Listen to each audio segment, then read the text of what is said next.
Okay, how's everyone doing? This is Dean Ryan doing a little real deal update, and I want to just reiterate what was said on today's Real Deal Report because I understand the fatigue of all the bad news. I even understand the human psyche, and I understand what breaks people's will when it's constant, dark news. So I just have a little bit of more darkness, and then I have some light. Bear with me. So today, I like in Jeopardy, I said I'm ready to solve the puzzle or any game show really. And what I realized is the following: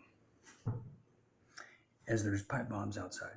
So I apologize for the noise, but it's a planned riot hood, and rioters got to riot. Let's not criticize them. They got to do what they got to do, and Antifa and all that. So let me just get serious. We are living in a remake of a film called The Arab Spring. Except this one's Arab Spring 2.0, except the Americans are playing the role of Libyans, and that Western cultures, other ones, UK, England, Australia, they're playing the role of Syrians or Egypt, pick one. But we often overlook history in general, but we often overlook history from 9 years ago, 8 years ago, 5 years ago. This came to me because the same people that did the Iraq War, the same people that did the Libyan War, an invasion, the same people that did the invasion into Syria, well, guess what? They're doing an invasion into the United States. And why do I say that? Because if you look at the Arab Spring, it was the same thing. It was a protest. It was the injustice.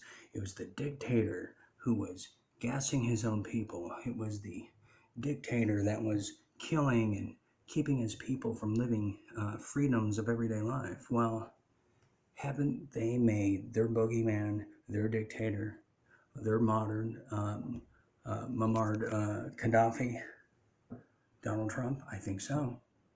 And I said they would. And that's exactly what Cuomo tweeted. Okay. Should we hear those gunshots one more time? Let's hear.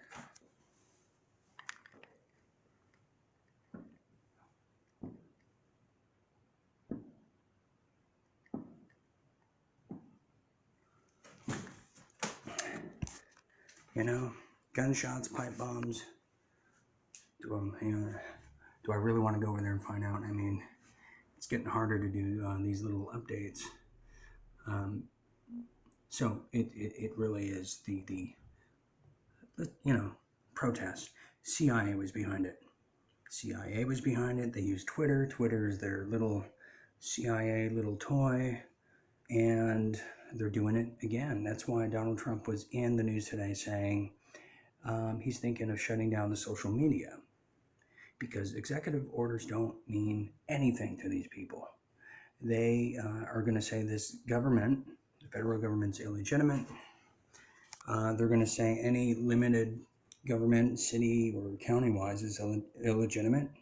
So what the possibility could happen, it could be a Road Warrior Mad Max style. So they're going to pull the trigger. Go to the United Nations Security Council, everything I said in the last update. But study the Arab Spring. It's the same playbook. It's the same script.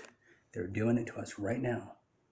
And we could stop this, but what did Mike Barrow reveal on the end of today's show? I wasn't expecting it. Nobody warned me, but they're trying to do the second wave, of course. They're trying to do the second wave, but nobody's buying the second wave. I shook somebody's hand a month ago at the beach in Huntington Beach at a protest at a rally. Ladies and gentlemen, I'm still alive. I have not been sick. I have not had COVID-19 or whatever they want. I'm fine. And everybody realizes that. Now everybody realizes, wait a minute, these protests are not really protests, are they? No, they're CIA operations, and they used the spark of that staged event in Minneapolis to do it. And through the protests, like the Arab Spring, that's what the CIA builds up, just like the Women's March. That's what they use to overthrow the government. That's what they use to regime change. It's all there.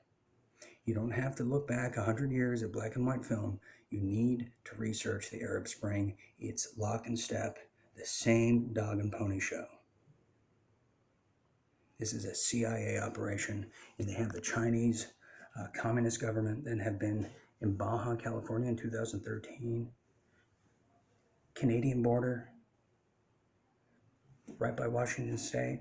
Yet you can't find those kind of articles anymore. We know Obama's letting all those people in, so I just want to make this brief thing. Study the Arab Spring, because we are going to be the new war refugees and migrants. And what Mike Barrett said, and let me just finish my thought, is when the second wave doesn't work, the word we're getting from the intel is that the Chinese are going to do another self-inflicted wound in the form of a nuclear bomb, as insane as that sounds, but this is all insane, so we can say that now, and bomb their own people, do another caravan-esque flood of migrants to flood in the West. And by the way, they're already here, so, you know, just they're going to reconnect with all their friends and family, all the PLA members, the People's Liberation Army, and that's why all the arms that Obama left, all the bullets, the hollow point bullets, the fully automatic weapons, they're all set in mansions, underneath bunkers, and what did they say in that LA Times report we released? A cache of weapons. So, and Obama put that out there, and he was told to, because there was a mutiny in 2013 that was about to take place from, I believe it was Navy admirals, if my memory serves me correct, and I did not research that before I made this, going off memory. And if you recall, those four, they were fired, and it was military intelligence, and they tried to take back the country by getting rid of a usurpant called Barack Obama, and they didn't. So that's why you hear the rumor of, oh, Trump is recruited by the naval intelligence or military intelligence. Well, there's a lot of credence with that story. And I know they were spying on him at Mar-a-Lago, and that story was told to me, and it was kind of a weird, disgusting story, because a Hollywood celebrity was involved, and I don't want to get into that right now. That's another rabbit hole. So we're living through the Arab Spring 2.0.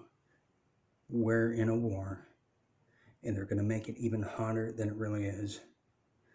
And they're going to do street combats, everything, and we can stop it. And the people involved are the globalist Marxists, wings of the FBI, CIA, and local, state, and federal government. So this is a war. This is World War III. We've identified the plans. We know the moves. The Real Deal Report, and I'm so proud to be a part of it with Fetzer and Mike. We're the leaders of this charge. We know the plan, and the viewers know too. We get intel from higher-ups, but we also get intel from the viewers, and that's what makes this not just show, but this entire experience just out of this world. So we can beat this, but we got to be smart. If you're in a big city and you're in LA like me, you may want to think of evacuating. Whether we win the war or not, casualties of war, it's a real thing. And shrapnel and all that, I mean, just get ready. So I just want to fill you guys in on what I know, when I know it, and you guys are smart, and I'm staying in this fight. It's an information war, so thank you guys. Enjoy the rest of your night. It's a late night, Real Deal update. And check out what we got coming. So talk to you guys later. Stay tuned, stay awake.